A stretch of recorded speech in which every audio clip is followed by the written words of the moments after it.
The garden city চ্যানেলে আপনাদের স্বাগত।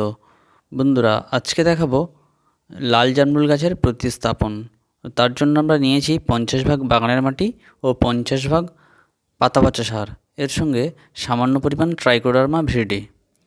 এগুলি ভালো করে মিশিয়ে নেব এবং 8 ইঞ্চি টবে থাকা আমার জামরুল গাছটি তুলে নেব। তো এটাকে আমরা গ্রো ব্যাগে বসাবো, তার জন্য আমরা কোনো রুট প্রুনিং করব না এবং সোজা করে বসিয়ে গোড়াতে ভালো করে মাটি দিয়ে দেবো।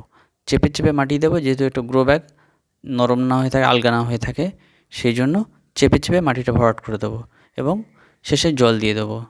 একদম সহজ পদ্ধতিতে এইভাবে আপনারাও জামরুল গাছ প্রতিস্থাপন করুন। আমরা নতুন খাবার দেব নতুন পাতা ছাড়লে বা 15 দিন পর থেকে। খাবারের হিসাবে আমরা খোল পচা জল দিয়ে শুরু করব, তারপর মিক্স খাবার দেব।